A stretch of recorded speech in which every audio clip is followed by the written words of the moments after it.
My name is Lena Avery, I'm 30 years old. And if you think you know how this ends, stay tuned. Your brother's twins will take your space, they need more room to grow. Mom said it casually over breakfast, like she was rearranging chairs, not my life. The smell of burnt toast filled the silence before I could even react. I blinked once, trying to swallow the ache building in my chest. Then Dad slammed his glass down so hard that juice splashed across the table. Agree, he barked, or get out of this house. That sentence didn't just hit, it cracked something quiet inside me. The twins squealed in their high chairs, my brother smirked, and Mom whispered, "She's always been too sensitive." Sensitive. That's what they called it, when I cared. When I cleaned their messes, paid the bills they forgot, stayed home during emergencies. Now I was an inconvenience. I looked around the table, the same one where we'd celebrated birthdays, graduations, even my mother's promotion. It suddenly felt foreign, like I was dining in someone else's story. I didn't fight. I didn't cry. I just nodded. That night, I packed slowly, folding my clothes with surgical calm. Every item carried a memory, a promise that no longer existed. When I wheeled my suitcase through the hall, my father didn't look up. My brother just said, "Don't make this a scene." But here's what they didn't know. I had already called a real estate agent. 2 days ago. Just in case. There was a small white cottage next door, freshly listed. Front porch wrapped in roses. Quiet. Peaceful. Mine. I signed the contract the next morning without a single tremor. The keys felt warm in my hand, like the start of something holy. That night, I stood by my new window, lights off, watching their kitchen glow. Their laughter echoed through the hedge. I didn't envy it, I studied it, like a scientist observing a dying star. Because I knew, when their peace shattered, I'd be right here, smiling through the silence. If this ever happened to you, say same in the comments. The next morning, the world was quiet, too quiet. I woke up to the sound of birds instead of arguments. Sunlight spilled across my new walls, soft and golden, as if the house itself was whispering, "You're safe now."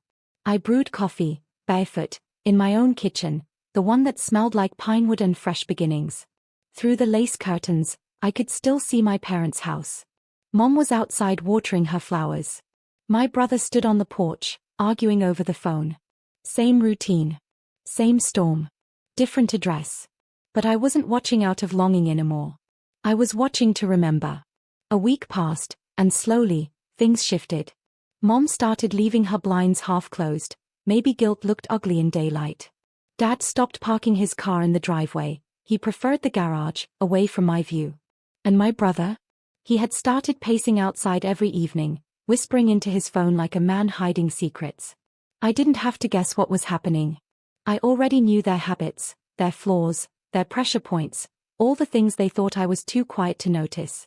At night, I'd sit on my porch swing with a notebook, writing down every noise, every argument, every broken plate that echoed from across the hedge. No, I wasn't spying. I was studying. Because if you've ever been the invisible one in your own family, you learn that silence can be your loudest weapon. Then, one Friday evening, I saw something strange.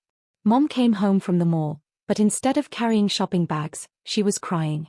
Dad followed her in 10 minutes later, red-faced, clutching papers that looked like bills or notices. The twins were screaming, and my brother threw his phone into the yard. I sipped my coffee slowly, eyes fixed on the chaos next door. It was beginning, the unraveling I didn't have to cause. All I had to do was watch. 3 days later, the yelling started. Even with my windows closed, their voices sliced through the still air like sirens. "Do you have any idea how much this will cost us?" Dad shouted. Mom's reply came sharp and trembling. "Maybe if you hadn't co-signed for his loans." Then a crash. Glass. Silence. I sat on my porch steps, notebook open, pen resting against the page. The ink bled slightly from the humidity. I wrote down every word I could catch, not out of spite, but to remember how it felt to finally not be the cause. When I'd lived there, I was their favorite target. The reason for tension, the excuse for their bad moods. Now that I was gone, they had no shield left between them. The next morning, I saw my brother in the driveway. His shirt was wrinkled, eyes sunken, phone pressed to his ear. "I told you I'll get the money," he hissed. Just give me another week. Money. Of course. It always comes down to that. Later, Dad stopped me near the hedge when I was trimming the roses. You look settled, he said awkwardly, like the word tasted bitter. I am, I answered. He nodded, eyes scanning my cottage like he was seeing it for the first time, realizing maybe I'd landed on my feet faster than he thought. Then he asked it, the question he shouldn't have. Any chance you could help your brother out? Just this once. I smiled, setting down my shears. I think he has enough space now, remember? He blinked, confused, then forced a laugh. Don't be dramatic. I wasn't. That night, I added a new line to my notes. They only come to you when they need something. The rest of the time, you're invisible. And invisibility? It's the perfect disguise for revenge that doesn't look like revenge at all. By the following week, their lawn looked like no one cared for it anymore, weeds creeping through the fence, paint flaking off the porch rails. I used to mow that yard every Saturday morning while my brother rested. Now he couldn't even keep the grass alive. I'd sip coffee from my porch and pretend not to notice their whispers. But sometimes, I caught fragments, Dad's frustration, Mom's tears, my brother's guilt buried under pride. Then one afternoon, a letter came to my mailbox by mistake, their address written in smudged ink. The envelope bore a bank logo. Out of instinct, I turned it over, notice of delinquency. I froze. So that's what the shouting was about. Missed payments. Late fees. Maybe even foreclosure. For a moment, I felt pity. Then I remembered that breakfast table, Dad's voice cracking through my bones, agree or get out. That sentence had built this silence, brick by brick. Still, I couldn't ignore the ache that flickered somewhere deep. These were my parents. My family. Even if they'd treated me like a guest in my own home. That night, I left the envelope on their porch quietly, no note attached. Just a silent reminder, I knew. The next morning, Mom appeared at my door. She smiled nervously, holding a basket of muffins. Just a peace offering, she said. I invited her in. She looked around my little house, the sunlight, the lavender candles, the calm. Her eyes softened for a moment. You've made this place nice, she said quietly. You always had a knack for peace. I nodded. It's easier when no one's shouting. She laughed weakly, then her voice cracked. Things aren't easy at home. Your father's been stressed. I handed her a mug of tea. I know. She looked up sharply, realizing I did. When she left, I closed the door, heart steady, breath slow. This wasn't revenge. Not yet. This was just balance returning to where it belonged. The days stretched quieter, but the silence had weight now, like the pause before thunder. From my porch, I watched patterns shift. Dad started leaving early and returning late. Mom began pacing outside with her phone, whispering names I didn't recognize. My brother barely came home at all. Then one evening, their front porch light flickered and died. From where I sat, it looked symbolic, the first light of that house finally dimming. I went inside, lit a candle, and wrote in my notebook. Sometimes, justice isn't loud. It's just consistent. 2 days later, I heard a knock. When I opened the door, my brother stood there, unshaven, sweating, holding a manila folder. Lena, he said flatly. I need your help. I didn't invite him in. With what? He exhaled. It's just financial stuff. Temporary. I leaned on the doorframe, arms crossed. You mean the loans you shouldn't have taken? His jaw tightened. You've been listening. I've been living, I replied. He shoved the folder toward me. You're doing well now, right?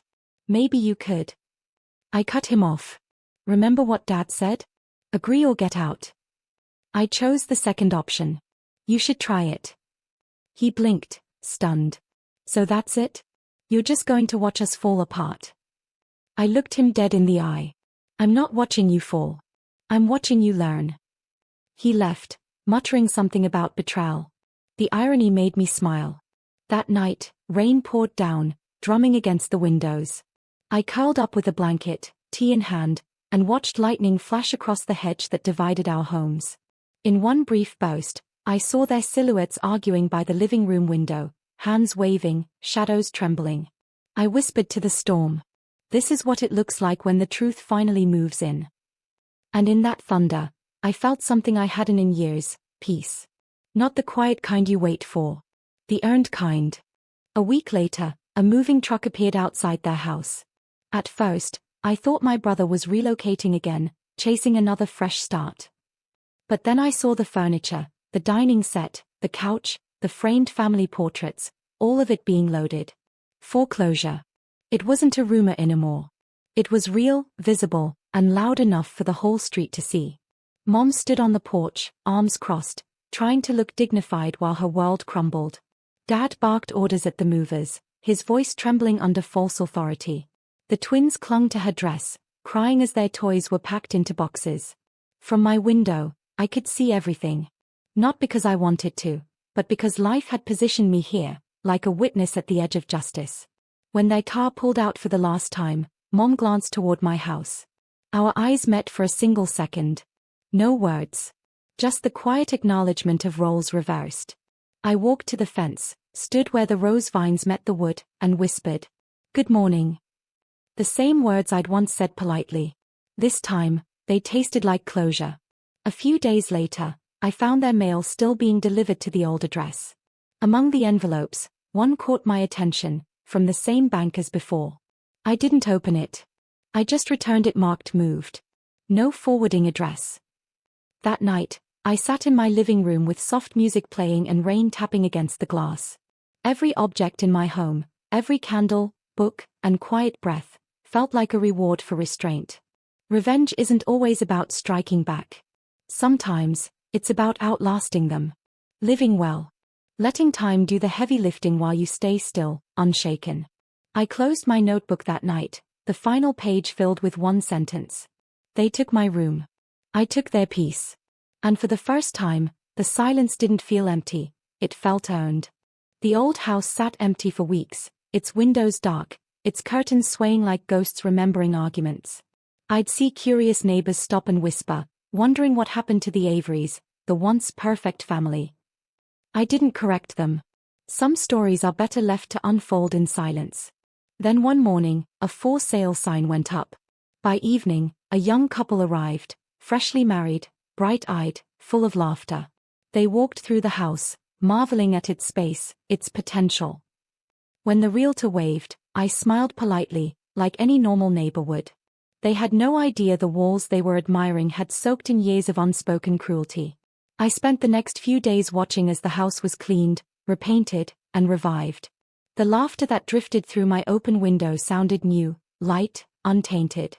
It almost healed something in me, knowing that even ruins could bloom again under different hands. But then, out of nowhere, Mom called. "Lena." Her voice cracked, fragile. "Mom. We're staying with your aunt for now. Your father's struggling. Your brother blames himself. I don't know what to do anymore." For a long moment, I said nothing. Just listened to her breathing, shaky and real. Then I asked quietly, "Do you remember what you told me that morning at breakfast?" She hesitated. "We thought we were doing what's best." "No, Mom," I interrupted softly. "You were doing what's easiest." Silence. Then a faint sob. "I'm sorry," she whispered. I closed my eyes, tears burning but not falling. "I know. I just wish sorry didn't come after the eviction notice." When the call ended, I sat on the porch until dusk, the world dipped in gold and forgiveness. Forgiveness, not for them, but for myself. For staying quiet too long. That night, as the new couple moved in, laughter and music filled the air again. And I realized, I didn't want revenge anymore. I wanted peace. But fate wasn't done with me yet. Because the next morning, I found a letter on my doorstep, sealed with my father's handwriting. The envelope was weathered, the handwriting trembling, my father's. For a moment, I just stared at it, my pulse steady but cold. Then I opened it carefully, as if the paper could still break me. "Lena. I was wrong. We were wrong. I let pride ruin more than just a house. Your mother misses you. I do too. I wish I'd told you sooner that I was proud of you, not for what you bought, but for how you walked away with grace. If you can, forgive an old fool who built walls where love should have been. Dad." I read it twice, then folded it back neatly. My hands didn't shake. For years, I had chased that sentence, "I'm proud of you." Now that it came, I realized something strange. I didn't need it anymore. That night, I walked over to the old house next door. The new couple had left their porch light on. The roses I'd planted years ago, the ones Dad once said were too much work, were in full bloom again. I placed the letter beneath one of the rose bushes, letting the wind tug at the edges. It wasn't bitterness. It was burial, not of him, but of the ache that had lived inside me too long. As I turned to go, I whispered, "Good morning." The same words I'd once used as armor now felt like peace. When I got home, I poured tea, opened my notebook for the last time, and wrote, "Forgiveness isn't weakness. It's the final act of reclaiming your story." The candlelight flickered across the page, and the air felt lighter. Outside, the rain began again, soft, rhythmic, cleansing. I closed the book, looked around the quiet cottage I had built from nothing, and smiled to myself. They took my space, but I found my home. They silenced me, but I learned to speak without words. And this time, when silence filled the room, it was finally mine.